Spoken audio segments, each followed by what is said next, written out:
मैं कुमार गुड्डू बिहार की धरती से चल के। सर मेरा क्वेश्चन आपसे, मेरा नाम अखिलेश है और आप बिहार की राजनीति से बिलोंग करते हैं। तो बिहार की राजनीति में जो हम देखते हैं सबसे बड़ी चीज़ वह है वहाँ पर क्राइम। राजनीतिक पार्टी में क्रिमिनल्स आते हैं, क्राइम रेट बढ़ रहा है, युवा इन्फ्लुएंसर्स क्राइम से लेकर। नो डाउट कि वहाँ का यूथ भी बहुत सक्सेसफुल है, बहुत काम करता है, लेकिन मोस्टली लोग क्राइम से जुड़े हुए होते हैं। इस पर आप क्या कहना चाहेंगे? देखिए, जब आप बहुत बढ़िया से बिहार की राजनीति 90 से के बाद वाले कालखंड को देखेंगे तो आप देखते हैं कि वहीं से माइग्रेशन शुरू होता है। खेती से माइग्रेशन सबसे पहले शुरू किया गया, उसके बाद पढ़ाई के लिए माइग्रेशन होना शुरू हुआ।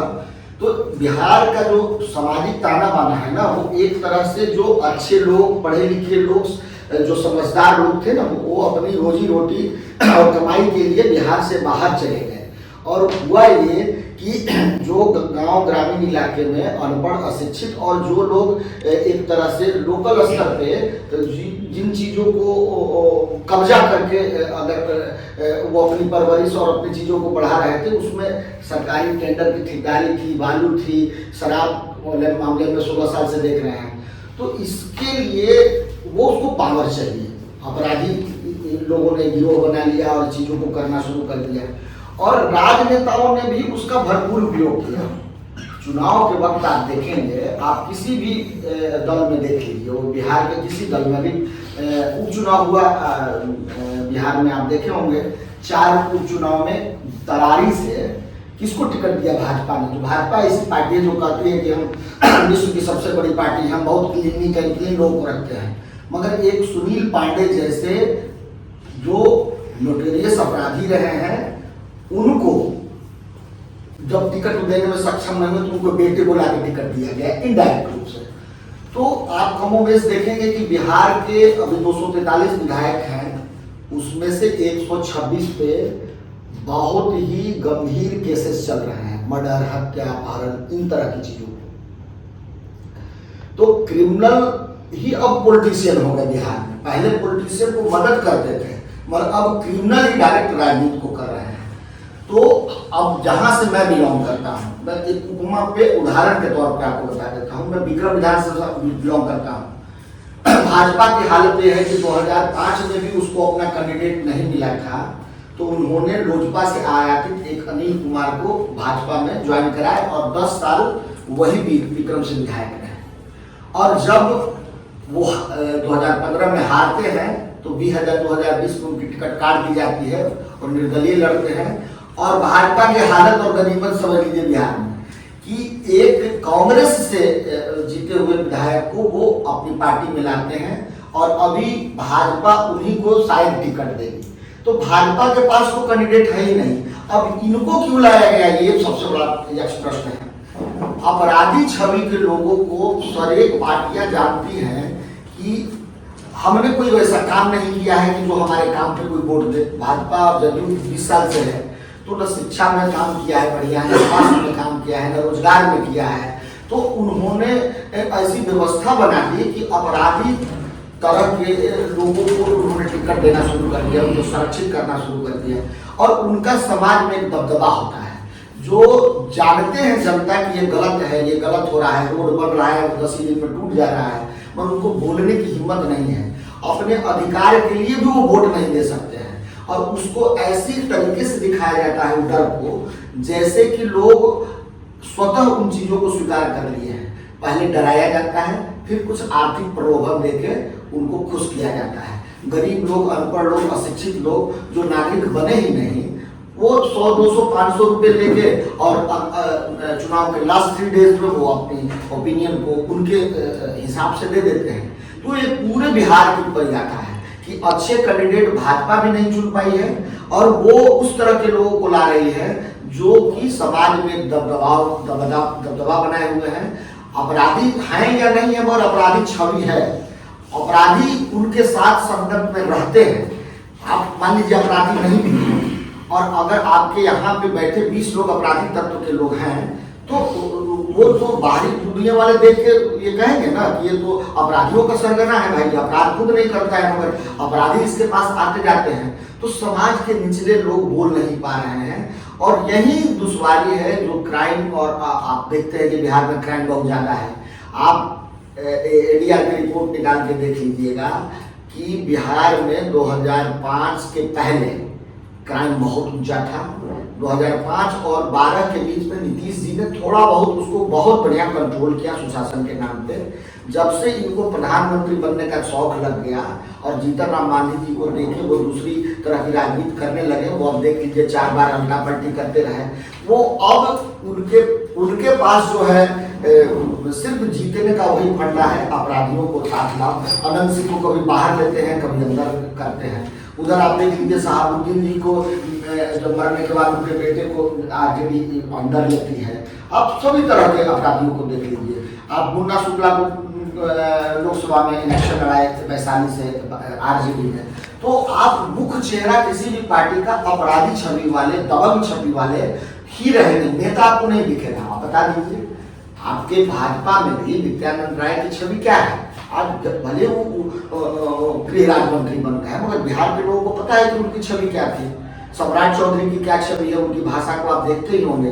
तो उस तरह के लोगों को आगे बढ़ाया गया है जो अपराधी संरक्षित नेता दिखे, और इससे 5 साल उस अपराधियों को छूट दिया जाता है अपने क्षेत्र में गलत काम को करने के लिए, अपहरण, फिरौती, लूट मार, इन तरह की चीज़ों को, और फिर उनको चुनाव में उनसे मदद लिया जाता है। दोनों एक दूसरे के पूरक हैं।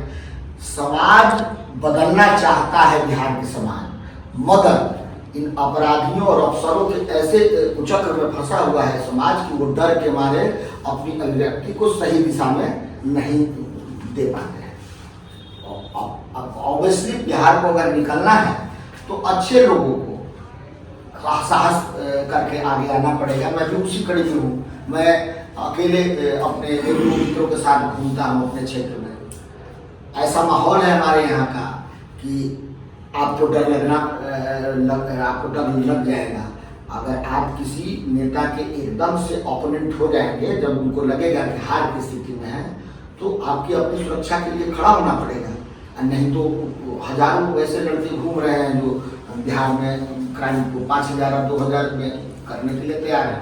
तो मगर तो पर भी हिम्मत करना पड़ेगा। मैं हिम्मत किया हूँ। मैं आप लोगों से आग्रह करता हूँ कि बिहार से जो लोग माइग्रेट करके दिल्ली, मुंबई, पंजाब कहीं भी गए हों, आपका संस्कृति, आपका पारिवारिक पृष्ठभूमि, आपके दादा उस क्षेत्र के महान व्यक्ति होंगे, सामाजिक व्यक्ति होंगे, सैकड़ों हजारों लोगों की सेवा करते होंगे, वो गरीब दुखियों को हेल्प करते होंगे, तो एक जो आपका लीगेसी है वो खत्म हो जाएगा दूसरे जनरेशन में। तो आपको लौटना है। आप देखिए अमेरिका का हालत की, आपको कैसे H1 वीजा के जरिए बाहर किया जा रहा है। तो आप तब तक किसी के काम के रहेंगे जब के पास आपके वर्क करने का फोर्स है। किसी भी गुजरात, दिल्ली, मुंबई में आप वही काम कर सकते हैं जब आप वर्क करने के काबिल हैं। 60 साल के बाद आपको कोई नहीं पूछेगा। तो आपका गृह राज्य है, आइए और बिहार को सुंदर बनाइए। सर, मेरा नाम प्रभात त्रिपाठी है और मैं इंडियन वॉइस न्यूज़ 24 से हूँ। अभी आपने अपने वक्तव्य में ये कहा कि अपराधी हर पार्टी में तथाकथित आपने सारे पार्टियों के लोगों को बोला इनका इससे संबंध है, इनका इससे संबंध है। अगर ऐसा है तो सत्ता में तो वही लोग हैं। हाँ। कभी लालू यादव रहते हैं तो कभी नीतीश जी आ जाते हैं। पिछले 30 सालों से यही कहानी चल रही है। नीतीश जी का ये कहना है कि मैंने सड़क दिया, बिजली दिया। लालू जी का ये कहना है कि मैंने गरीबों का उत्थान किया, मैं गरीबों का नेता हूँ। इस तरीके से प्रशांत किशोर किस प्रकार के नेता होंगे बिहार के, इस पे कुछ बताएं। बढ़िया से बताता हूँ। जो लालू जी की राजनीति रही, उनको भी हम मान लेते हैं उनके शासन कालखंड में लीडर रहे तो जनता उनको वोट दी ही होगी। उन्होंने गरीबों को, दबे कुचलों को, जैसा कि वो कहते हैं कि उनको मैंने आवाज़ दिया, मान लेते हैं आवाज़ दिया, मगर शिक्षा के मापदंड में, स्वास्थ्य के मापदंड में, रोजगार के मापदंड में उन्होंने क्या किया? जिनको आवाज़ दिया उनको तो पढ़ाया लिखाया ही नहीं। तो वो उस परिदृश्य को आज 20 साल से इसीलिए बाहर है क्योंकि उन्होंने वो चीज़ें, मौलिक चीज़ें नहीं दी जो जनता की जरूरत थी। अब उस एकदम निम्न चले गए सामाजिक, राजनीतिक, आर्थिक वातावरण में। जो 2005 में नीतीश जी का आगमन हुआ और उनको सुशासन बाबू के तौर पे मीडिया ने रिप्रेजेंट किया और उन्होंने कुछ हद तक चीज़ों को किया। मगर उसी परिप्रेक्ष्य में मैं बता देता हूँ कि 2005 में केंद्र में किसकी सरकार थी? यूपीए की सरकार थी। यूपीए की सरकार अगर ग्रामीण सड़क बनाने के लिए पैसा नहीं देती नीतीश बाबू को, तो क्या वो सड़क बना सकते थे? यूपीए की सरकार में वही आपके रघुवंश बाबू ग्रामीण विकास मंत्री थे, उन्होंने रोड के लिए बहुत पैसा दिया था, उन्होंने मिड डे मील का शुभारंभ करवाया था, उन्होंने मनरेगा का काम शुरू करवाया था। तो अगर इन सब चीज़ों के लिए केंद्र जब राज्यों को सपोर्ट कर रही थी, तभी ना नीतीश बाबू विकास कर पाए।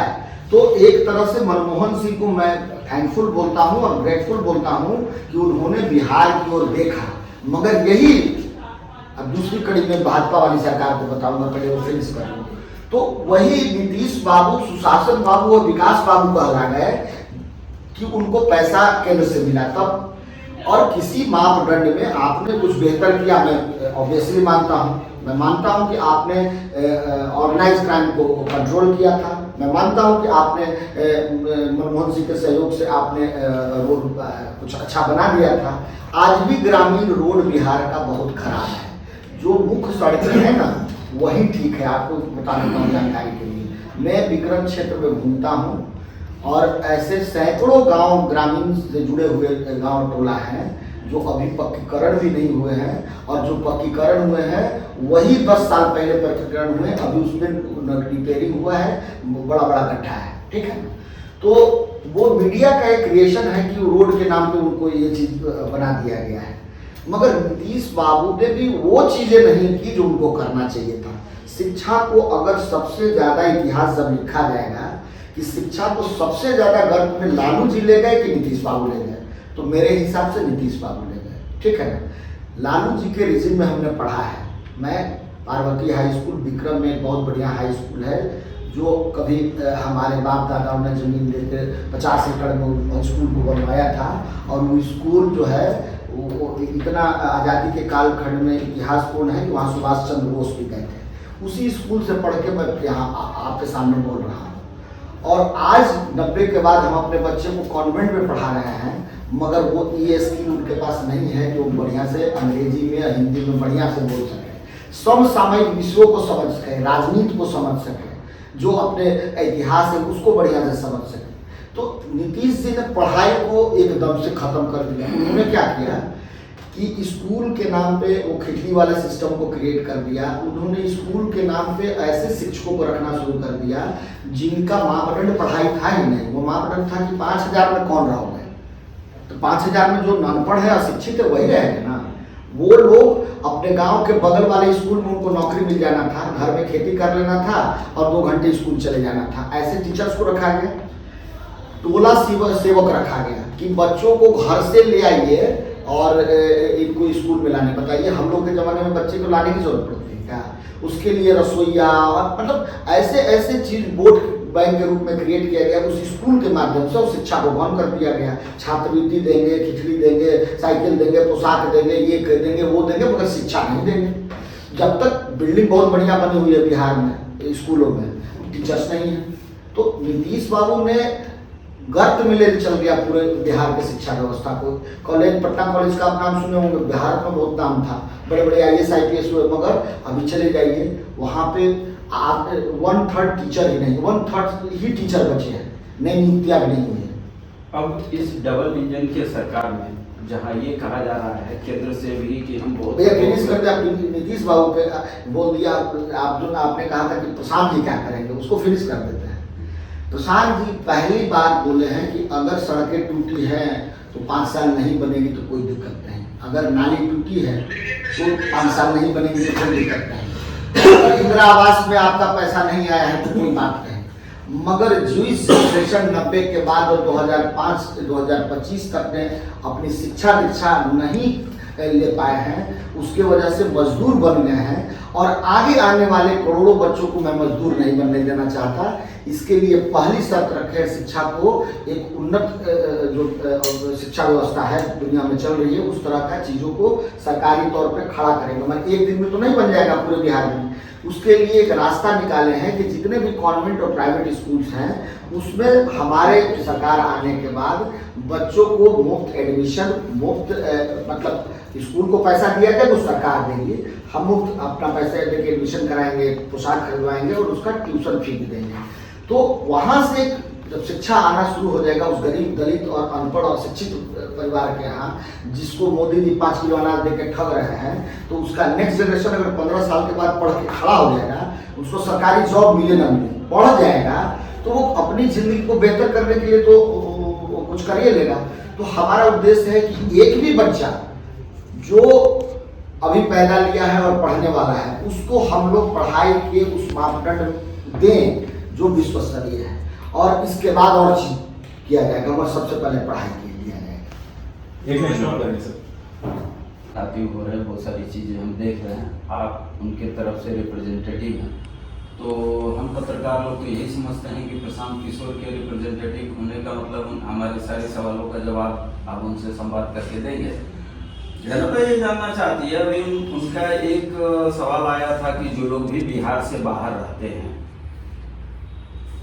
उनको प्रवासी बिहारी कह सकते हैं, अनिवासी बिहारी कह सकते हैं। इन सारे लोगों को उन्होंने आह्वान किया है कि आप बिहार चुनाव में आइए, लोगों के साथ मिलिए, सारी चीज़ें कीजिए। हम जब दिल्ली में ऑलरेडी रह रहे हैं और हम जब वहाँ पे जाते हैं तो मुझसे हमारे ही लोग पूछते हैं कि आपको फिर वापस दिल्ली कब जाना है, मुंबई कब जाना है, न्यू जर्सी कब जाना है, शिकागो कब जाना है। क्या ऐसा कुछ सिस्टम आप बनाएंगे कि हमको ये समझ, आपके यहाँ भू सर्वेक्षण अभी चल रहा है, भू सर्वे का काम चल रहा है, उसमें इतना भ्रष्टाचार पाया गया है कि मैं लैंड एंड रेवेन्यू डिपार्टमेंट के साथ इंस्टाग्राम पे जुड़ा हूँ, वहाँ पे पब्लिक ये कह रही है कि वीडियो का 2500, सीओ का 3000, जमाबंदी वाले का 1000, ऐसा रेट वहाँ फिक्स कर लिया है। ऐसी परिस्थिति में जहाँ खुलेआम भ्रष्टाचार है वहाँ प्रशांत किशोर जी कैसे लड़ पाएंगे इन लोगों से? सर, हम इतने बड़े नेता और प्रशांत जी के सारी चीज़ों का रिप्रेजेंटेशन करने में सक्षम नहीं है, मगर जितनी मेरी है उस हिसाब से बताने का प्रयास करते हैं। और कृपया एक क्वेश्चन एक ही बार करें, हम कंफ्यूज हो जाते हैं। इसमें आपका 3 क्वेश्चन हो गया। तो पहला क्वेश्चन आपका था कि माइग्रेटेड व्यक्ति को उसके समाज एक्सेप्ट नहीं करते हैं, इसकी व्यवस्था सरकारी स्तर पर या प्रशांत जी क्या करें? मैं इसका समाधान राजनीतिक नहीं है मेरे हिसाब से, इसका समाधान सामाजिक स्तर पे है। जैसे मैं एक अनुमान के तौर पे बताता हूँ, जिन क्षेत्रों में घूमता हूँ, जहाँ भी जाता हूँ, तो गांव में 50% बड़े बड़े मकान जो पूर्व में बड़े जमीन वाले थे, बड़े व्यापार वाले थे, बड़े पढ़ने वाले होशियार व्यक्ति थे, उन सारे घरों में ताला लगा हुआ है, क्योंकि आजीविका के लिए वो माइग्रेट करके अपनी बुद्धि विवेक को इस मतलब व्यवसायिक युग में वो अपने आप को दूसरे जगह लाके खड़ा कर दिया। क्योंकि 90 के बाद खेती बर्बाद हो गया तो खेती वाले भी लोग गायब होने लगे। जो पढ़े लिखे लोग थे वहाँ उनकी व्यवस्था नहीं थी, तो वो अपने नेक्स्ट जनरेशन को अच्छी पढ़ाई के लिए वहाँ से लेके चले आए। तो 50% लोग अगर आपके गांव में ताला बंद है और जो 50 लोग हैं गांव में वो बेहद ही कम पढ़े लिखे, अशिक्षित और समाज का ताना बाना जातिवादी और उस तरह का एक है जो और भी संकुचित हुआ है। पहले से समाज का सोच बहुत ही संकुचित हुआ है। आप बचपन में कुछ देखे होंगे, आज कुछ देख रहे होंगे। तो इसका सामाजिक हल ये है कि जो लोग 50% के घर में ताला बंद है ना, वो लोग समय समय पे एक साथ आया करें, क्योंकि लोकतंत्र में तो भाई आपका संख्या बल का महत्व रहता है। तो अगर 50% जिस घर में ताला बंद है गाँव में, वो 50% होली के टाइम भी एक साथ आएंगे, तो कम से कम 50% तो आप लोग बोलिएगा कि भैया अभी हम लोग नहीं जाएंगे। अकेले तो बोलने में भी आपको लग रहा होगा कि भाई क्या बोल रहे हैं, क्या जवाब देगा। तो धीरे धीरे ये चीजें होंगी। लोग राजनीतिक चीजें बिगड़ने की वजह से सामाजिक ताना बाना बिगड़ा है। जब फिर से यहाँ खेती बेहतर किया जाएगा, व्यवसायिक खेती किसान भी कहते हैं कि बढ़ावा देंगे और उसको लेबर हम मुफ्त मनरेगा के थ्रू दे देंगे। जब खेती में भी लोग आके जुड़ने लगेंगे, लोग फिर इंस्टीट्यूशन आपका बहुत बढ़िया बनने लगेगा, शिक्षा का, स्वास्थ्य का, अन्य चीज़ों का, तो फिर वो रिवर्स माइग्रेशन होगा। जब आपका इंडस्ट्री लगना शुरू हो जाएगा तो जो इंडस्ट्रिस्ट है और जो लेबर है वो भी रिवर्स माइग्रेशन शुरू हो जाएगा। तो जो लोग एक बहुत बड़ा तबका जो आपका 2/3 बाहर रहता है, वो जो पॉलिटिकल कारणों से ही बाहर गया है, क्योंकि सारी चीजें बंद कर दी, शिक्षा बंद कर दी गई, रोजगार बंद कर दिया गया, स्वास्थ्य सेवाएं बंद कर दी गई, तो आप मजबूरन है कि आप अपनी अच्छी जिंदगी जीने के लिए बाहर चले जाएंगे। मगर मेरा भैया एक ही बात कहना है कि आप अच्छे को अच्छा बनाने के लिए दुनिया भर में घूम रहे हैं। अगर मेरा भाई बेटा बुरा है, मेरा परिवार बुरा है, उस पर नासमझी है, उसको विवेकहीनता आ गई है, तो समझाना तो उसी को है ना, उसी में मेहनत करना है।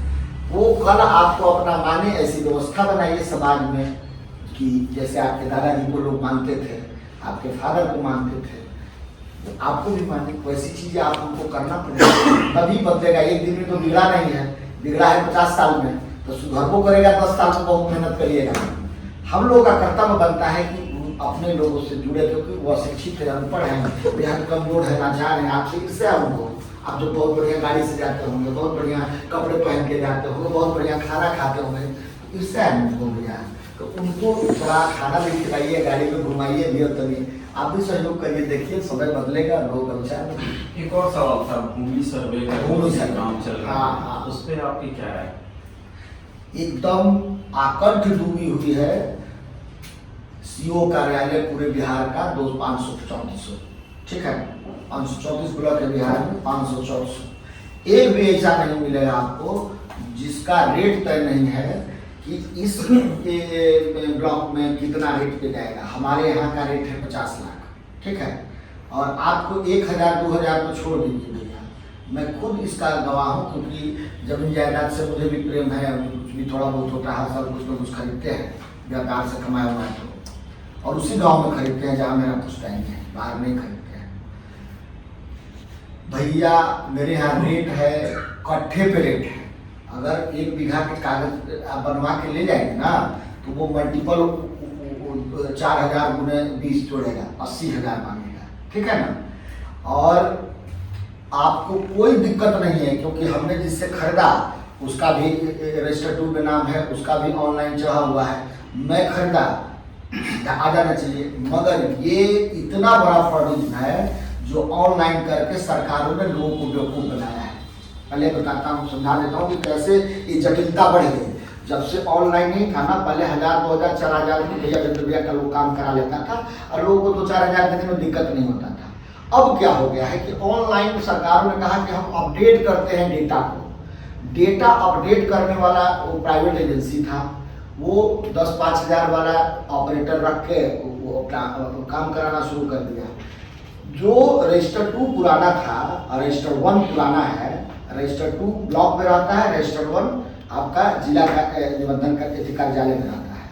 तो जो दोनों में से मिलान करके उसको चढ़ाना था भैया ना, तो 1970 60 80 के पहले जितने कर्मचारी थे वो हिंदी में लिखते थे, 1973 लिखे वो हिंदी में। अब आज के परिवेश में पढ़ा हुआ जो क्या बोलते हैं ऑपरेटर है, वो 73 को समझ ही नहीं रहा हिंदी वाले को। वो अगर 7 ऐसे लिखा हुआ है ना, तो उसको दूसरा कुछ समझ रहा है, 6 को 9 समझ जा रहा है। और इससे हुआ क्या कि खाता खेसरा प्लॉट नाम पता में सब में किसी न किसी में हर एक में वो शुद्धि है। अब वो शुद्धि तो सरकारों ने अपने स्तर से कर दी। जब लोगों को जरूरत पड़ा तब गया भाई कि हमारा ऑनलाइन में जमीन बेचने गया कोई परिवार की, भाई हमको ये जमीन हटाना है। तब वो जमीन खरीदार कहा कि भाई अपना रसीद दीजिए। रसीद में देखा कि भाई ये खाता नंबर आपका नहीं चढ़ा हुआ है, 263 के 269 बने हैं, 69 बने हैं, तो इसको सुधरवाइए। तब आप ब्लॉक जाएंगे, ब्लॉक जाएंगे तो कहेगा कि नहीं से हम इसमें परिमार्जन के लिए देना पड़ेगा। अब परिमार्जन में जाइएगा तो फिर वो कहेगा कि रजिस्टर 2 आपको दिखाएगा नहीं, वो रिकॉर्ड रूम में जमा है। मतलब ऐसा जाल बुन दिया गया है कि आपको इन्फॉर्मेशन कुछ मिलेगा ही नहीं, वो जो कहेगा आपको मानना पड़ेगा। अब स्थिति है कि वो मान लिया 20,000 रुपया तो आपको देना है, 40 बना देना। सर सुनने में यहाँ तक आया है कि पैसे देने के बाद भी काम नहीं हो रहा है और उसके बाद उसका कारण है बेटा, परेशान किया जा रहा है। कारण है तमाम लोग के पूरा सिस्टम कोलैप्स कर गया है। मैं अपने विक्रम ब्लॉक के कहानी समझा दूंगा जो पूरे बिहार के कहानी ब्लॉक से आपको तारतम्य मिलेगा। हमारे 15 साल पहले 20 साल पहले हमारे ब्लॉक में 18 आज भी पंचायत है, 18 पंचायत में 18 कर्मचारी हुआ करते थे। आज के डेट में आपको जान के हैरत होगी कि सिर्फ 3 कर्मचारी हैं। वो 6 पंचायत की जिम्मेवारी उनको दी गई है। अब उनको ताकत ही नहीं है कि 6 पंचायत को डील कर लें, क्योंकि पटना जिला के सबसे नजदीक होने के कारण हमारे यहाँ जमीन का खरीद बिक्री जो आपके नोएडा इस तरह बिकता है ना, हम लोगों के यहाँ प्लॉटिंग हो रहा है, तो जमीन बहुत ज़्यादा तेजी से बिक रहा है। तो चीज़ों को करने के लिए मोटेशन भी बहुत ज़्यादा, मतलब रजिस्ट्री ऑफिस में डेली 1500 रजिस्ट्री हो रहा है, तो 1500 तो ब्लॉक में जाएगा ना। अब जो आज से 15 साल पहले था वो रजिस्ट्री ऑफिस में डेली 5 होता था, तो यहाँ पे वर्कलोड बढ़ गया 100 गुना, और आपका जो कर्मचारी की संख्या है वो घट गई। कहाँ से काम हो पाएगा? सीओ साहब कर लेंगे क्या? सीआई रहेगा नहीं, उसका कर्मचारी रहेगा नहीं, तो कहाँ से कर पाएंगे? पूरा सिस्टम करप्ट हो चुका है। आपके अगर किसी कर्मचारी के विरुद्ध में आप आवाज उठाते हैं मीडिया के थ्रू, मैं भी बहुत बार उठाया हूँ, आप लोगों की तरह मीडिया भी मैं भी चलाता हूँ जनसंवाद भी कम करके, क्योंकि हमारी बातें दूसरी मीडिया वाला डालते ही नहीं थे, सोचा कि हम ही यूट्यूब बना लेते हैं, तो उस पर मैं डालता हूँ। सीओ साहब के सीधा कहना था ना कि क्या कर लीजिएगा गुड्डू जी, हमारा DSLR, DM, कमिश्नर, मंत्री सब एक पाइपलाइन के थ्रू काम कर रहे हैं, तो हमारी शिकायत आप कहीं कर लीजिएगा, मेरा कुछ नहीं बिगाड़ पाइएगा। और मैंने पैसा दे के अपना काम कराया। यही हुआ कि एक बड़े पदाधिकारी से कह के कुछ कम पैसा देना पड़ा। सर बिहार वीरों की धरती मानी गई है, वीरों की धरती वहाँ वीर पैदा लेते हैं, और कहीं ना कहीं आज देश में सैनिकों को जो सम्मान मिल रहा है बिहार सरकार उसको देने में असक्षम है। क्या प्रशांत किशोर जी बहुत सारे पार्टियां जो है युवाओं की बात करते हैं, किसानों की बात करते हैं, क्या प्रशांत किशोर जी सैनिकों की समस्याओं को सामने लाएंगे, सरकार के समक्ष रखेंगे? एकदम। हम तो कहते हैं कि हमारे समक्ष समाज के किसी वर्ग के लोग आए, हम पूरी जब समस्या जानते नहीं, जैसे आप सेना से हैं तो आपको क्या दिक्कतें हैं और बिहार स्टेट लेवल पे इसको हम क्या कर सकते हैं। राजनीति में और लोकतंत्र में 2 ही चीज होती है, एक जो सत्ता में बैठे हैं अगर वो गलत कर रहे हैं तो विपक्ष वाले उसकी आवाज को ऊंचा पहुंचाए, लोगों तक पहुंचाए, सदन तक पहुंचाए, अगर सदन में नहीं है तो सड़क तक पहुंचाए। तो आपकी समस्याएं बिहार लेवल पे जो भी है हमें भी कहेंगे तो उस बात को उठाएंगे। प्रशांत जी सदैव लगे हुए हैं, आप जैसे बहुत लोग जाकर मिले हैं और अपनी बात को कहे होंगे, मगर ऐसा कोई उस तरह से अभी बड़ा कोई स्टेटमेंट मुझे प्रशांत जी के द्वारा नहीं मिला है कि वो सैनिकों के पूर्व सैनिकों या वर्तमान सैनिकों के समस्याओं पर कोई एड्रेस किए हों, कोई बताया हुआ कोई नहीं। इसलिए मैं पहली बार पहल कर रहा हूँ आपके माध्यम से। आप अगर मुझे कुछ बताए हैं, सम्मान का भूखा है, सैनिक सम्मान का भूखा है, और सम्मान का है तो जैसे बाकी राज्यों में सैनिक शहीद होते हैं या दुर्गति को प्राप्त होते हैं, जो उनको शहादत के समय अनुदान और सहायता और सम्मान मिलना चाहिए, वो कहीं ना कहीं बिहार के वीरों को नहीं प्राप्त हो रहा है। जो कहीं ना कहीं जो बिहार देश को दिशा देता है, वीर देता है भूमि से, वो आज कहीं ना कहीं दुखी है। आपका क्वेश्चन को मैं बहुत ज़्यादा गहराई से जानता नहीं, इसलिए बहुत ज़्यादा टिप्पणी नहीं करूँगा। बिहार सरकार कुछ पैसे देती है, कितना देती है मरणोपरांत शहीदों को ये मुझे नहीं पता एग्जैक्ट, मैं पता करूँगा, इस बात को एड्रेस करूँगा। देती है, और सम्मान की जहाँ तक बात है ना, वो सम्मान राजकीय स्तर पे भी सरकार देती है, मगर अब दूसरे स्टेट में किस तरह का होता है हम देखते हैं। कोई उनका शव शहीद को आया तो सरकारों ने भी और पार्टी अपने स्तर से उनको घर परिवार में चाहिए वो सही का सम्मान होना चाहिए करते हैं। ऐसा तो हमने कभी नहीं देखा कि बिहार की लोग करती और सबसे बहुत ज्यादा यूपी के बाद अगर सैनिक होंगे हमारे समझ से तो बिहार से लोग होंगे। तो बिहार में जैसे आपने अभी सब पूछ रहे थे आपसे, लोग पलायन कर रहे हैं, लोग प्रवास कर रहे हैं रोजगार व्यवसाय के चलते, और जो भूतपूर्व सैनिक आते हैं बिहार में उनको किसी प्रकार का रिजर्वेशन नहीं दिया गया बिहार में, जबकि भारत में हर एक स्टेट दे रखी है।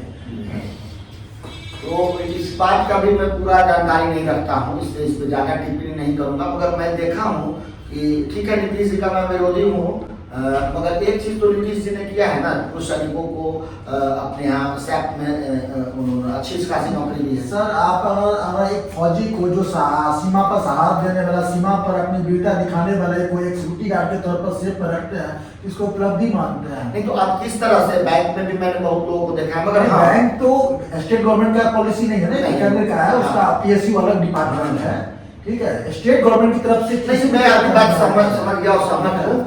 मैं इस बात और इसके लिए आपको अभी नहीं बता रहा हूँ, इसके लिए भूतपूर्व सैनिक संगठनों द्वारा जो ऑल इंडिया लेवल के हैं उनके द्वारा कई बार उनके संज्ञान में दिलाया गया, आधिकारिक तौर पर लेटर लिखा गया, इसकी तरफ हम सौर्य सेना की तरफ से भी हमने कई बार प्रयास किए हैं, और मैं चाहता हूँ इस चुनाव में ये मुद्दा बना करके भी हम पार्टियों के समक्ष रखें। एकदम रखिए, और मैं आग्रह करता हूं कि आप आए पटना 1 महीने 2 महीने में, प्रशांत जी से मैं आपको मिलवाने का व्यवस्था करता हूं, और आप इन चीज़ों को बढ़िया से कहें, क्योंकि वो वही हमारे लीडर हैं, पूरे बिहार में वही बातों को कहेंगे, और जैसे वो कुछ कहते हैं उन्हीं से हम लोग सीखते हैं और उन चीज़ों को हम आगे बढ़ाते हैं। तो जब उनके समक्ष बात रखा जाएगा, और मैं आपके बिहार में भी अगर नहीं आएंगे तो पर भी आपके इस क्वेश्चन को मैं जरूर रखूंगा, किसी एक फौजी के माध्यम से ले जाके, और जरूर इन बातों को कहूँगा कि आप अगर सरकार में आते हैं तो भूतपूर्व सैनिकों के लिए आप सम्मानपूर्ण तरीके से उनको क्या क्या दे सकते हैं। जैसे कि सैप वाला तो एक आपके हिसाब से अपमानजनक चीज़ें हैं, तो इससे बेहतर चीज़ें क्या दी जा सकती है, उनसे मैं जरूर प्रश्न करूंगा, और आपके प्रश्नों का उत्तर मैं जरूर भेजूंगा, जो उनसे बात करूंगा उसका वीडियो बना के। और हम लोग कोशिश करेंगे कि जितनी जानकारी आप मुझे देंगे उसी तरह के नीतियाँ बनाने में मुझे सहयोग भी होगा, ठीक है ना। आपने अभी तक बहुत लोग मुझसे प्रश्न किए, मगर आपके प्रश्न का मैं उत्तर नहीं दे पाया, क्योंकि मेरी जानकारी नहीं थी, क्योंकि इस तरह की चीज़ें कोई पूछा भी नहीं हमसे, और आपने बहुत ही सटीक चीज़ों पे निशाना लगाया है। नहीं, मैं आपको आश्वासन भी देता हूँ, और प्रशांत किशोर सर इसके बारे में सोचते हैं तो सैनिक का, पूर्व सैनिकों का जल थल वायु सेना का जितने भी भारत के वीर हैं उनका समर्थन आपको सविवेक प्राप्त होगा।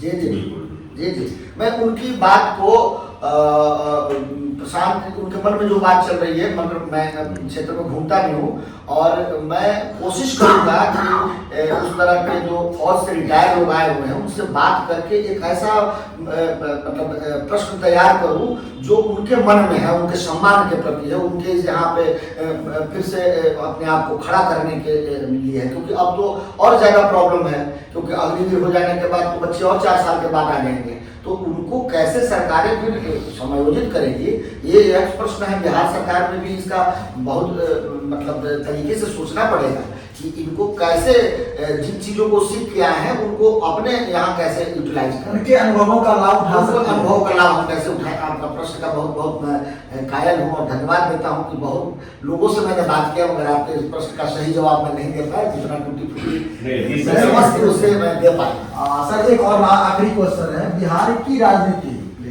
राजनीति जाति और पार्टी से अधिक प्रभावित है, ऐसे में जन स्वराज पार्टी कैसे सत्ता के सिंहासन को प्राप्त करेगा? ये एक रास्ता, एक जो रोड मैप प्रसाद जी ने बनाया है, वो आप देखते हो वो वर्गों में विश्वास करते हैं। वो कहते हैं कि युवा वर्ग, वो हर एक जाति में युवा वर्ग है, अशिक्षित है सब जाति का अशिक्षित है, बेरोजगार है तो सब बेरोजगार है, उसी तरह महिला वर्ग कहते हैं, फिर जो है सो कि एक दलित वर्ग कहते हैं, अति पिछड़ा वर्ग कहते हैं, अल्पसंख्यक वर्ग कहते हैं। वो एक कास्टिज्म को तोड़ने के लिए जो कास्टिज्म खड़ा किया क्यों गया, उससे वो वर्गों को खड़ा करके समझाने का प्रयास करते हैं। जैसे वो बताते हैं कि अगर लालू जी कितने अच्छे बेटे बाप है कि एक अपने 9वीं फेल बेटे को CM बनाने के लिए कितना मेहनत कर रहे हैं, और आप कैसे बाप हैं, वही नीचे वाले को बताते हैं कि आप एक कैसे बाप हैं कि डिग्रीधारी जो है सो कि बहुत बढ़िया पढ़ा लिखा आपका बेटा बेरोजगार घूम रहा है, और आप जो है सो कि लालू जी के बेटे को राजा बनाने के लिए तत्पर हैं। आप अपने बेटे के लिए सोचिए, वो हर एक जाति वर्ग में वैसे लोग हैं जिनका बेटा बेरोजगार है, जिनका बेटा अनपढ़ है, जिनका बेटा शराब के नशे में डूबा हुआ है, शराब के गलत धंधे में डूबा हुआ है, सूखे नशे में डूबा हुआ है। वो जाति देख के नहीं है, और जातियों के प्रभाव अब टूट रहा है। मैं बता देता हूँ, मैं पिछले 1 साल से जो अनुभव किया हूँ, सबसे ज्यादा अगर इस जाति के कुचक्र में फंसा हुआ समाज है वो है दलित और अति पिछड़ा, क्योंकि उनको आगे बढ़ने का एक ही रास्ता था, वो था शिक्षा। वो एकदम बिहार में प्राथमिक से लेके माध्यमिक से लेके हाई स्कूल से लेके डिग्री तक एकदम कोलैप्स कर दिया गया, और शिक्षा को इतना महंगा कर दिया कि वो गरीब पढ़ नहीं सकते हैं। तो उनकी जरूरत है प्रशांत किशोर जैसे लीडर की, जो उनके बच्चे को पढ़ाने की बात कर रहे हैं। सर, आप जाति के बारे में कह रहे हैं कि बिहार जाति पाति से उठ गया है। नहीं, ये नहीं कर रहे हैं। वो धीरे धीरे अपनी जरूरतों को व्यवसायिक युग में नए वर्ग के जो लड़के हैं, जिन्होंने लालू जी के जंगल राज को नहीं देखा है, वो सुने ना, जो नहीं देखा है उसको आप कितना पढ़ाइए ना कि जंगल राज ऐसा था वैसा था वैसा था, तो वो अभी देखेगा कि उसको आईफोन खरीदना है, उसको जो है उसकी बढ़िया जॉब चाहिए, उसको बढ़िया पढ़ने की व्यवस्था होनी चाहिए। तो वो इन चीजों को कौन खड़ा कर रहा है, वो देख रहा है। लालू जी ने अपनी राजनीति की शुरुआत करी जिसमें उन्होंने कहा कि MY मेरे साथ है, यानी मुस्लिम और यादव। अभी बिहार दिवस के मौके पर मैं कॉन्स्टिट्यूशन क्लब में था, जहां आपके बिहार से आने वाले चिराग पासवान जी जो केंद्र में मंत्री हैं, उन्होंने कहा मेरे पास भी MY है। हाँ, उसका नाम है महिला और यूथ। तो ये दोनों नेताओं के वक्तव्य सुनने के बाद मुझे ऐसा लग रहा है कि आज भी वहाँ के नेता जाति पाति से ऊपर नहीं उठे। जो पिछले 35 सालों से जातिवादी राजनीति को करते हुए अपने आप को आगे बढ़ा रहे हैं, वो तो यही बोलेंगे ना। आप देख लीजिए, आप बहुत बढ़िया, आप लोग समझदार पत्रकार जगत से आते हैं और अच्छे समझदार लोग हैं। बिहार में ही भाजपा 5 पार्टियों के साथ है, पूरी भारत में और कहीं किसी पार्टी के साथ है वो 5 पार्टियों के साथ। छठे का इंतजार हो रहा है। क्यों? क्योंकि राजनीति को भाजपा पूरी भारत में बदल दी, मगर बिहार में भी अभी भाजपा उसी लेवल पे है जहां पर उसको चिराग जी जैसे, जीतनराम मांझी जी जैसे, उपेंद्र कुशवाहा जी जैसे और नीतीश जी जैसे अति जातिवादी व्यक्ति की जरूरत है, उनके पीछे खड़े निगरानी की जरूरत है। क्योंकि जब मनसा आपको सुधार करने का न हो, सिर्फ आपसे कुछ लेने का मनसा मेरा हो, तो मैं तो चाहूंगा कि जो आपके पास से पॉकेट से निकाल लूं, आपको मैं देने का काम क्या करूं। तो भाजपा को चाहिए उनको 30 को सांसद, और 30 को सांसद को ट्रेन पर ट्रेन ले ही रहे हैं। आप 2014 से देख लीजिए, 2019 में देख लीजिए, 2024 में देख लीजिए, मगर वही 15 साल से शासन करने वाली सरकार बिहार में न शिक्षा को खड़ा कर पाई नए तरीके से। क्या बिहार में केंद्रीय विद्यालय और अधिक मात्रा में नहीं खोले जा सकते थे? क्या बिहार में और भी बड़े हॉस्पिटल्स की स्थापना नहीं की जा सकती थी? क्या बिहार में सिंगल विंडो बना के इंडस्ट्रियलाइजेशन को बढ़ावा नहीं दिया जा सकता था? जहां तक बात करते हैं ये लोग जमीन की, यहाँ बहुत जमीन उपजाऊ है, मगर बिहार में ऐसे बहुत से सारे जमीन है कुछ जिलों में जहां बंजर है, इंडस्ट्रियलाइजेशन की जरूरत है। सिर घाटी वाले जगह में चले जाइए, पूरा जमीन बंजर है। आप चकाई वाले चले जाइए, चिराग जी के ही क्षेत्र में जो पहले जमुई था वहाँ चले जाइए, बहुत जमीनें हैं। तो मनसा नहीं है लोगों का। सर, माननीय मंत्री जी के ही मुंह से मैंने सुना, उन्होंने कहा बिहार दिवस के मौके पर जब दिल्ली में सारे लोग इकट्ठे हुए थे, तो उन्होंने कहा कि आप बिहार जाएंगे तो वहाँ ब्राह्मण मिल जाएगा, बिहार जाएंगे तो वहाँ ठाकुर मिल जाएगा, बिहार जाएंगे तो वहाँ यादव मिलेगा, बिहार जाएंगे तो वहाँ मुसलमान मिलेगा, मगर आप जब बिहार जाएंगे तो कहीं बिहारी नहीं मिलेगा। एकदम सही बात, एकदम सही बात। यही इस पे प्रशांत जी क्या है? प्रशांत जी इसीलिए तो नारा लगवाते हैं जय बिहार जय जय बिहार। देखिए, ये स्वाभिमान को खड़ा करने के लिए जय बिहार जय जय बिहार नारा लगवाते हैं हर एक कार्यक्रम में, जय बिहार आप बोलो जय जय बिहार। वो कहते हैं कि आप जब अपनी गरिमा को खुद नहीं खड़ा कर पाओगे तो दूसरा कहाँ से खड़ा कर पाएगा। आप बिहार के लिए खुद तो खड़े हो, पहले अपने तो खड़े हो, अपने ही नहीं खड़े हो पा रहे हैं तो कहाँ से उन चीज़ों को आगे बढ़ा सकते हैं। थोड़ा भटक गए, आप फिर से बताइए क्या बोले थे। उन्होंने कहा था कि आप जब भी बिहार जाएंगे तो बिहार में हाँ आपको ब्राह्मण मिलेगा। हाँ समझ ये एक देखिए हर चीज तो राजनीति से ही संचालित हो रही है। आपका व्यवसाय, आपका नौकरी, आपका व्यापार, सारा चीज राजनीति से लेके आपका सामाजिक परिवेश सब राजनीति से प्रभावित है। जिन दलों को ये मौका मिला है कि बगैर कार्यकर्ता बनाए, बगैर कोई संगठन बनाए, बगैर संगठन का कोई कार्यक्रम बैठक कराए बगैर अगर जातिवादी चीजों को कूट में डालते हैं और उनसे उनकी दुकानदारी चल जा रही है तो क्यों उन चीजों को आगे बढ़ाएंगे वो। तो उसी तरह से यहाँ पे वो दिन रात क्यों करते हैं कि जीतन राम मांझी देखिए, जो है कि भाजपा वाले कहते हैं कि जीतन राम मांझी देखिए मुसहर जाति से हैं, ये चिराग जी पासवान जाति से हैं, तो वो दिमाग में घुसाया जाता है। मीडिया आज दिन रात अगर टीवी मीडिया में जो गांव में लोग रहते हैं वो हमसे डिबेट करते मिल जाते हैं, वक्त वोट में आपका नेता टोपी पहन लिया है, उनको ये पता है कि हमारा नेता टोपी पहन लिया, वक्त वोट क्या है उसको नहीं पता है। मगर टीवी से उनके दिमाग को इतना मतलब जहरीला बना दिया है कि जाति, धर्म, पाकिस्तान, वक्त वोट इन सारी चीज़ों को जानकारी है, पर उनके घर में उनके बच्चे के पढ़ने की व्यवस्था नहीं है, उनके बच्चे बेरोजगार पड़े हैं, तो उनके बच्चे नशेड़ी हो गए, शराबबंदी के नाम पे कुछ चक्र में उनके बच्चे स्मैकर हो गए, उनको ये समझ नहीं है। वो जब नेता बढ़ा रहे हैं तो अगर नीचे वाले लोग हैं जो नासमझ है, अशिक्षित है, वो तो जातिवाद के उस फ्रेम में जाएंगे और वो जो आपका कहना है कि वो बटे हुए आपको बिहारी मिलेंगे। बिहारी गायब कौन हो जाता है, जात ऊपर हो जाता है। सर मेरा नाम विष्णु है, मैं आपसे एक सवाल करना चाह रहा था। बात हो रही है आने वाले बिहार चुनाव की। बिहार चुनाव में अगर बात करें तो हम विक्रम विधानसभा की बात करें जिससे आप जोर आजमाइश करते हैं जन स्वराज के लिए। तो मेरा आपसे ये प्रश्न था कि पूर्व में अगर मैं बात करूं विक्रम विधानसभा की तो आपके कुछ निजी कार्य जो आपने महिलाओं के लिए, बुजुर्गों के लिए या वहाँ के बच्चों के लिए किए, चाहे वो शिक्षा से हो या वो चिकित्सा से हो या वो बात करें परिवहन से, तो उसके बारे में थोड़ा प्रकाश डालें, क्योंकि मेरे सम्मानित साथी जो है वो काफी अच्छे प्रश्न आपसे किए, लेकिन जो निजी कार्य है उस पर बात नहीं हो पाई। तो आखिर में मेरा सवाल आपसे यही होगा कि आप अपने निजी कार्य के बारे में एकदम ये आपको जानने का अधिकार है और मुझे लोगों को बताने की हमारी भी मंशा है कि मैं राजनीति से पहले क्या करता था, हमारा बैकग्राउंड क्या है। तो मैं बता दूं, हम एक ग्रामीण किसान परिवार से आते थे और हमारे पिताजी नॉन मैट्रिक व्यक्ति थे मगर बहुत ही बड़े सामाजिक व्यक्ति थे और उनका समाज में एक बहुत बड़ा कद था। वो अपने परिवार के भरण पोषण के लिए खेती के बाद उन्होंने दूध का व्यापार शुरू किया, उसके बाद उन्होंने भट्टे का व्यापार किया है उसको शुरू किया 83 में और अपनी मतलब क्या बोलते हैं अपने सामाजिक जीवन को और एलोबरेट बढ़ा के गांव से निकल के बाजार तक पहुंचे। और ऐसा कुछ घटनाक्रम हुआ कि उनको उस पटना जिला ग्रामीण में उस घटने के बाद उनको सब लोग और ज़्यादा जानने लगे।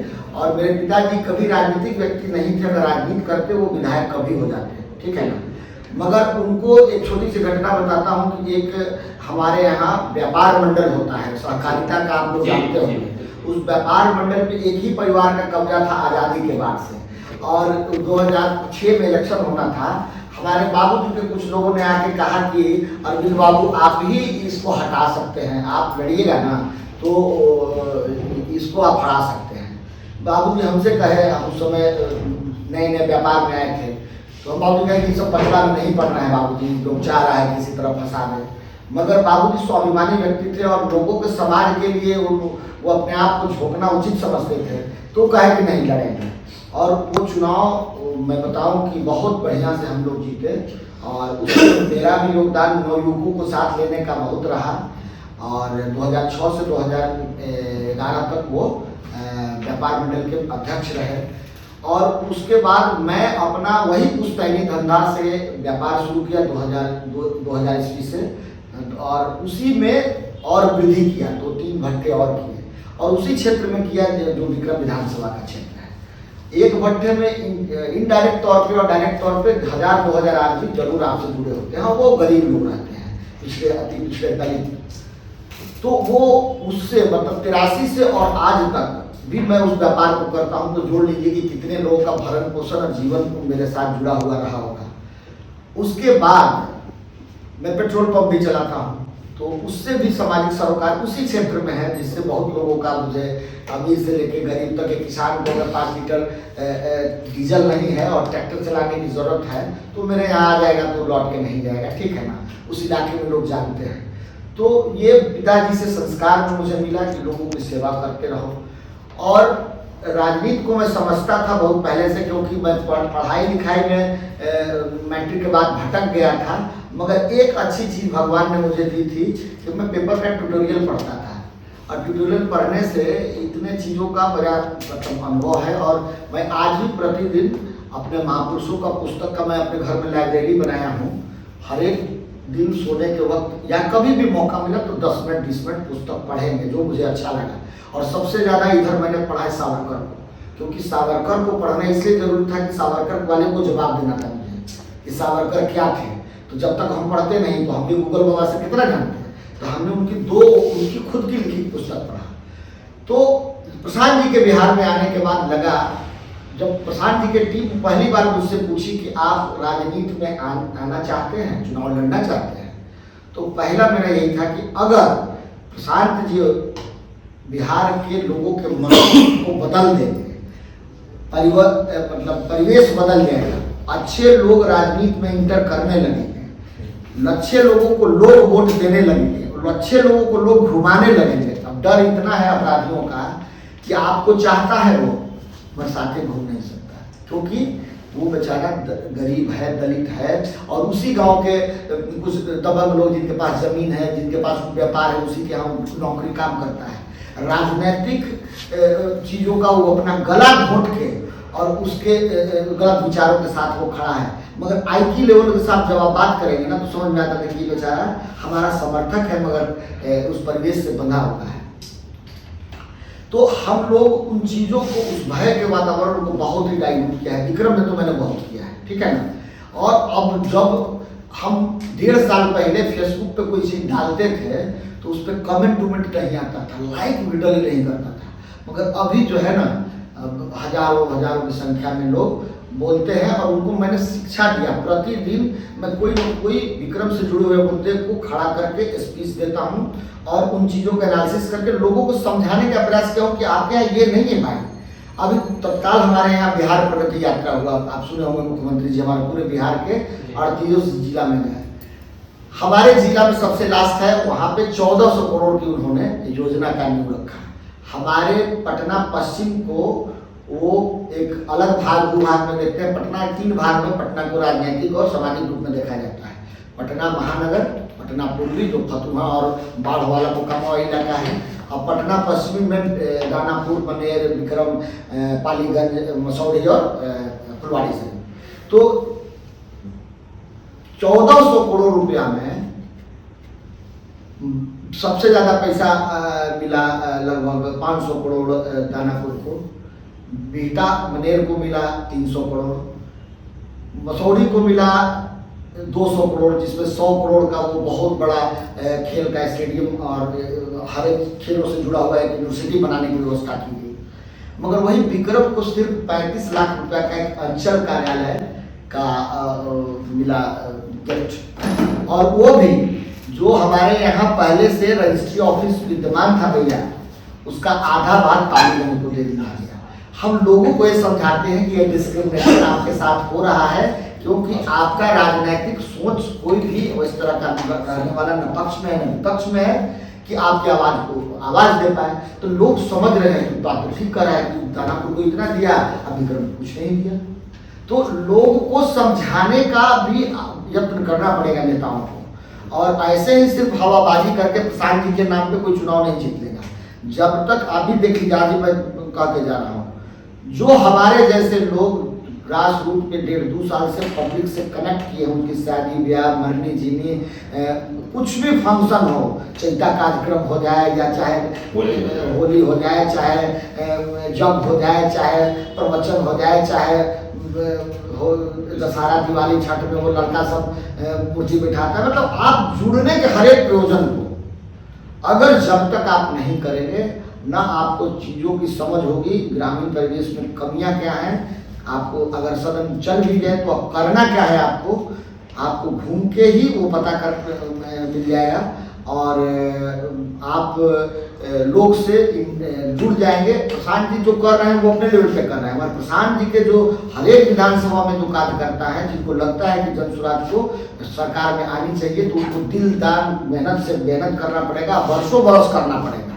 एक दिन में ही जो काई लगा हुआ है, एक दिन में जो बढ़िया देखते हैं ना, कल पे काई लग जाता है तो कतनों एसिड डालते हैं तो एक बार में नहीं छूटता है, 2-3 बार मारना पड़ता है। और उसी बिहार में राजनीतिक तौर पे दिमागी तौर पे वो काई जमा हुआ है, जाति का, पार्टी का, धर्म का, उसको धीरे धीरे प्रशांत जी एसिड डाल रहे हैं। प्रशांत जी जितना एसिड डालेंगे उससे ज़्यादा हम लोग पब्लिक टू पब्लिक होकर एसिड डालेंगे, वो ज़्यादा काम करेगा।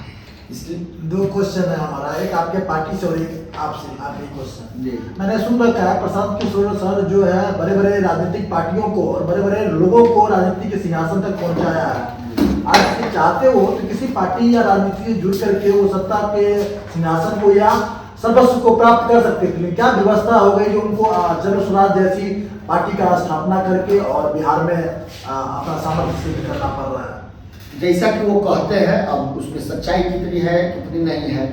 उन्होंने कहा कि मैंने 2013 से ये एक रिपोर्ट छापा था जब हम यूएन में थे, गुजरात के जो ग्रामीण परिवेश की स्कूल है उसमें बच्चों के पोषण और उसकी शिक्षा को लेके, तो उसी समय उनको प्रधानमंत्री जो अभी वर्तमान में हैं उनको बुलवाए और मिलने का प्रयास मतलब न्योता भेजा, वो मिले।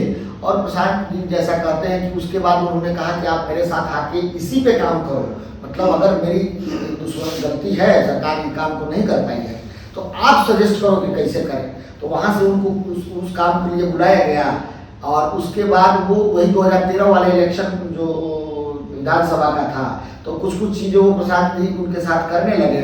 12 में 12 में जो चुनाव हुआ उसके पहले वो बुलाए उनको और चुनाव में उन्होंने कुछ अपने नया उस समय फेसबुक व्हाट्सएप सोशल मीडिया का दौर आ रहा था जिसका वो जानकार थे, उसके थ्रू विधानसभा चुनाव में मोदी जी को मदद किया।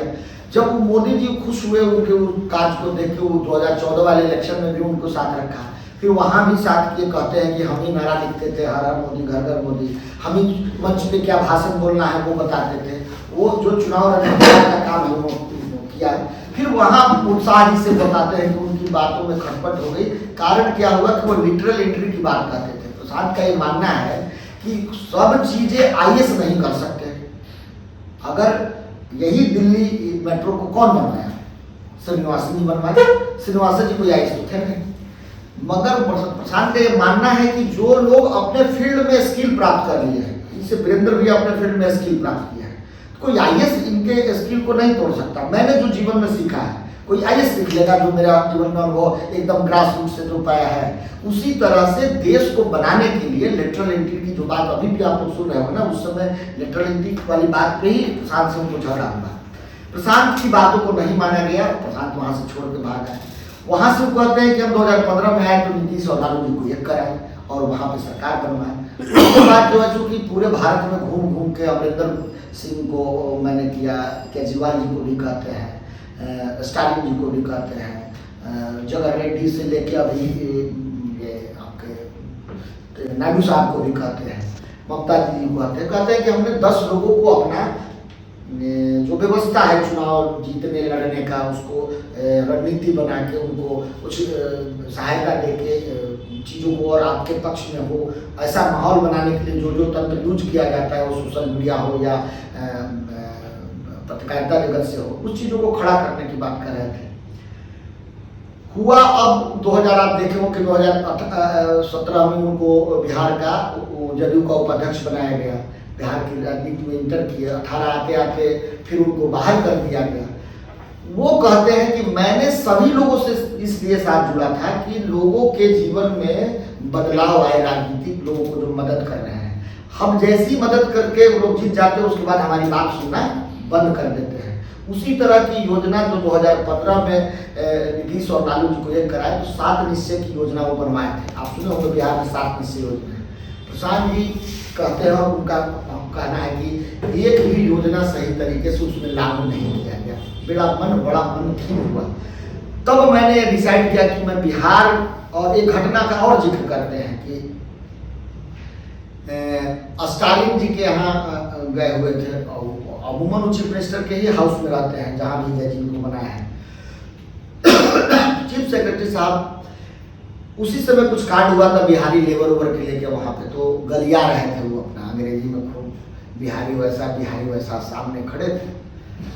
जब क्रोध वाले वातावरण से जब बाहर निकले तब उनको नजर पड़ा कि हाँ ये बिहारी तो ये खड़ा था और हमारे चेहरे पे भाव दूसरा था। मैंने उसी समय स्टालिन जी को कह के मैं बाहर निकल आया। फिर बाद में बहुत मान मनोवर हुआ, मगर मुझे लगा कि ये तो बिहारी गाली बन चुका है, मतलब हम इसको मदद भी कर रहे हैं, हम ही इसको चीफ मिनिस्टर बनाए मदद करके। और जब बात आती है तो गाली तो हमको भी दे रहा है, कहता है कि मजदूर गाली देता है और गाली सीधे देता है बिहारी। वो किसी तरह का डिस्टर्बेंस में वो आप देख लीजिए, बिहार के बाहर जो होता है उसमें सीधा कहा जाता है कि बिहारी।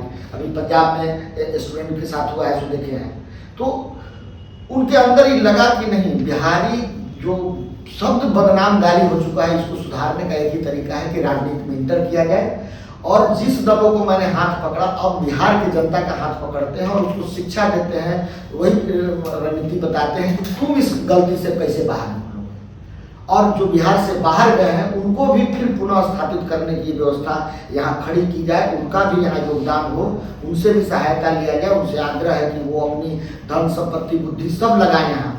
मैं एक इंटरव्यू देख रहा था, वो लेते हैं प्रशांत जी, जो कई ग्रुप में एक साथ मीटिंग लिया है, तो जूम मीटिंग बोलते हैं ना, जूम मीटिंग में एक लड़का बिहार का ही था, वो 50,000 करोड़ का मालिक है, 28 साल का उम्र है, वो कनाडा में।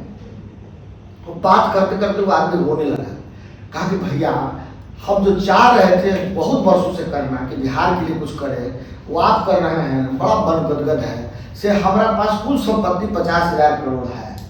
ये बोलते तो बोलिए कितना पैसा भेज दे, तो कहे प्रशांत जी कहे कि पैसा नहीं भेजना भाई, पैसा अभी बहुत आ रहा है, पहले तुम आओ अपने घर पे रहो और इन चीजों को करो, तब बदलेगा।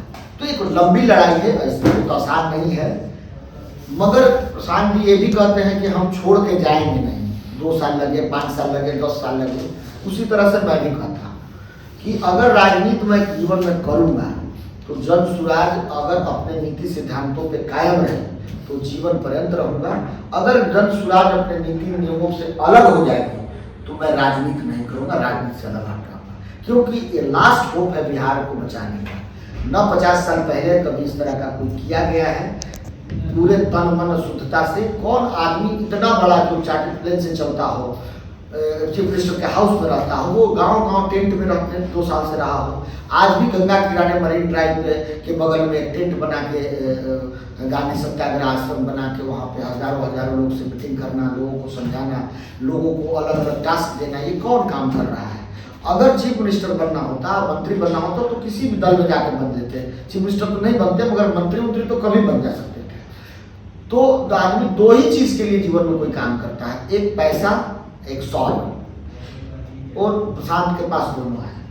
तो उस तीसरे चीज के लिए जो कर रहे हैं, जो अभी तक 50 सालों में कोई नहीं किया है। गांधी जी ने जिस तरह से चीजों को एक बड़े लेवल पे ले गए थे, वो मॉडर्न तरीके से प्रशांत जी कर रहे हैं। नहीं तो आप देख लीजिए किसी भी दल को, किसी भी नेता को, कि वो उस अंतिम व्यक्ति के जीवन स्तर को सुधारने के लिए कभी बोल रहा है। वही बोल रहा है कि चिराग पासवान जाति से हैं तो सारा पासवान चिराग जी को बना दीजिए।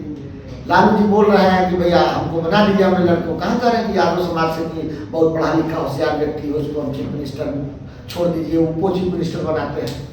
तो वो लोग खुद अपने लिए कर रहे हैं, प्रशांत जन सेवा के लिए कर रहे हैं। फर्क यही है।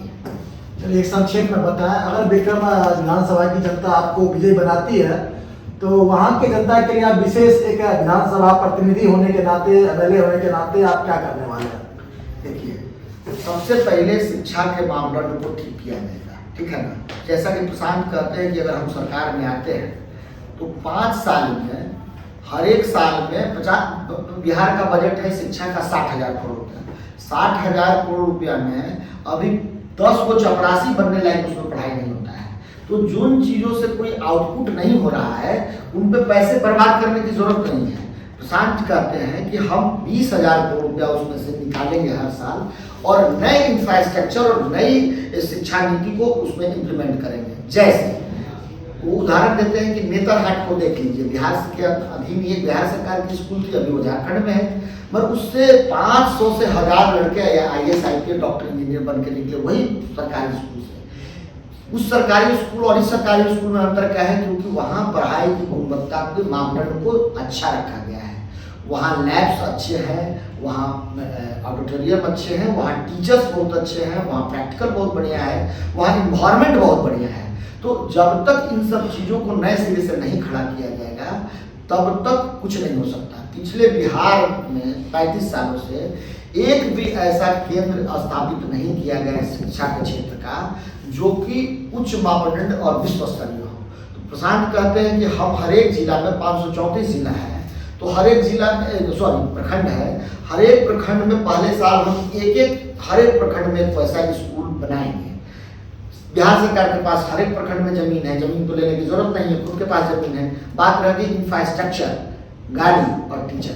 तो टीचर का भी कोई प्रॉब्लम नहीं है। टीचर भी अगर हमारे यहाँ 4 लाख टीचर हैं तो 4 लाख में 40,000 ऐसे बहुत ही कुशाग्र टीचर हैं जिनमें एबिलिटी है, क्षमता है, बहुत अच्छा शिक्षा देने की। तो उनका हम लोग इंटरनल एग्जाम कराएंगे, उनको चुन के इन 400-3500 में हम लोग इनकी नियुक्ति कर देंगे और जो उस सब चल रहा है जिसे चलने देंगे। और जैसे प्राइवेट स्कूल में बच्चों को गांव-गांव से दूर दूर से लाया जाता है ना, उसी तरह से सरकारी स्कूल में सरकारी बसें रहेंगी। और एक प्रखंड में मान लीजिए 18 पंचायत है, तो 5 साल में हर एक 3 प्रखंड पे एक तो स्कूल हम लोग बना देंगे, तो मोटा मोटी बहुत कवर हो जाएगा। तो एक इनिशिएटिव तो होगी ना कि शिक्षा में नई चीजें खड़ा होंगी जहाँ से बच्चे नेक्स्ट जनरेशन के पढ़ के आगे जाएंगे। तो प्रशांत का सबसे पहले शिक्षा पे जोड़ है, वही शिक्षा का जोड़ अगर सरकार में आएगी तो हम विक्रम में भी इम्प्लीमेंट करेंगे। विक्रम प्रखंड में 4 दिशा है, पर 5 ठो बाजार है हम लोग के यहाँ। विक्रम है, सैदाबाद है, कदपा है, पतूत है और आराप है।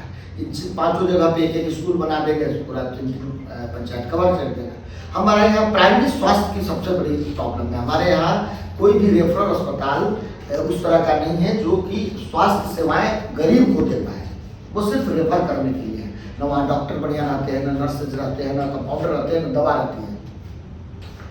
आप सुने होंगे हमारे यहाँ ट्रामा सेंटर जो अटल बिहारी वाजपेयी बने थे ना, तो उस समय CP ठाकुर जी हमारे यहाँ के मंत्री बने थे, स्वास्थ्य मंत्री। तो उन्होंने बिहार में हमारे ही विक्रम में ट्रामा सेंटर दिए। ट्रामा सेंटर 2003 में बन के तैयार भी हो गई, मगर आज तक वो ट्रामा सेंटर उद्घाटन की बात हो रही है।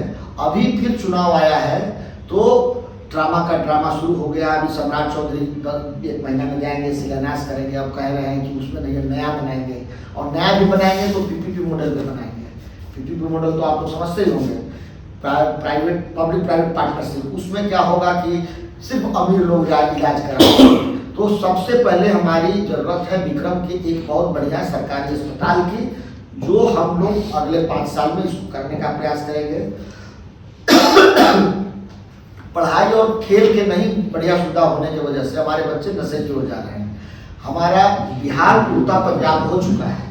आप गली गली मोहल्ले मोहल्ले शराबबंदी के नाम पे हर एक 3 में से 1 लड़का शराब का डिस्ट्रीब्यूटर हो चुका है, और दूसरा हर एक 5 में 1 लड़का जो है सो कि स्मैक का डिस्ट्रीब्यूटर हो चुका है। तो ये क्यों है? क्योंकि हम लोग, आप भी बचपन में रहे होंगे तो देखते होंगे, खेलने की विधा आपके पास थी, क्रिकेट खेलते थे, फुटबॉल खेलते थे, गांव में बड़ा बड़ा मैदान होता था, तो आपका एनर्जी वहां जा रहा था, नशे की ओर जा नहीं रहे थे। तो हमारे यहाँ खेल का सारा व्यवस्था बंद कर दिया गया, न कोई स्टेडियम है, न कोई स्पोर्ट्स कॉम्प्लेक्स है। तो मेरी मतलब मैं खेल से जुड़ा हो रहा हूँ, क्रिकेट बहुत बढ़िया खेलता था, तो मेरी दिली इच्छा है कि खेल के वैसे एक विक्रम मापदंड में खड़ा करूं जिसमें हर एक छोटे बड़े इंडोर आउटडोर गेम का बढ़िया से खेलने की व्यवस्था हो, वो देश राज्य स्तर के लोग जाए और हमारे बच्चे भी उसमें खेले और खेल के अपने जीवन को कम से कम स्वस्थ रखे और खेल में भी अपना वो एक अपना क्या बोलते हैं कैरियर बनाए, ठीक है ना। तो शिक्षा, स्वास्थ्य और खेल, और हमारे यहाँ दो, हमारे विधानसभा में दो बियर फैक्ट्री था। देखिए सरकार की नीतियाँ, हमारे यहाँ दो बियर फैक्ट्री थी, एक यूबी ग्रुप का था जो दरियापुर नवतपुर में है और एक कनपा में विक्रम में था। दोनों को शराबबंदी के नाम पे दोनों को बंद कर दिया गया। उसमें 10-10 हज़ार लोग काम करते थे, तो जो इंडस्ट्री था उसको भी बंद कर दिया गया। ये सबसे पहले इंडस्ट्री को चालू कराने का व्यवस्था किया जाएगा और इस तरह की अन्य छोटी बड़ी योजनाओं को वहाँ लगाया गया कि ग्रामीण स्तर पे ही लोगों को कुछ रोजगार मिले और सरकार के द्वारा, बैंकों के द्वारा लोगों के हाथ में कुछ पैसे दिया जाए जिससे वो अपने जीवन यापन को आगे बढ़ाएं। जो अशिक्षित रह गए हैं वो अब अपने आप जीवन को आगे बढ़ाएं। इसी तरह की चीज़ों को करने का प्लान है विक्रम के लिए भी, मेरा यही सपना है। धन्यवाद। और पहले मैं धन्यवाद देना चाहता हूँ श्री राम सेना के राष्ट्रीय अध्यक्ष हमारे भाई साहब वीरेंद्र सिंह सूर्यवंशी जी को, जिन्होंने यह प्रेस वार्ता ऑर्गेनाइज की, और दिल से आभार भैया का। और आप लोग जो पत्रकारिता जगत से आए हैं, सोच समाज की रोहित जी, सोच समाज से रोहित जी, और समृद्ध भारत से संतोष पांडे जी, सर्व सेवा से अजय झा जी, और इंडियन वॉइस न्यूज़ 24 से प्रभात त्रिपाठी जी, आप लोगों का बहुत बहुत दिल से आभार जिन्होंने, आप लोगों ने मुझे अपनी बात को रखने का मौका दिया और इतना समय दिया, इसके लिए बहुत बहुत धन्यवाद। और सारे व्यूअर्स को भी मेरा प्रणाम कि आप भी मेरी बातों को सुन रहे हैं इन लोगों के माध्यम से, आपको भी बहुत बहुत नमस्ते, धन्यवाद।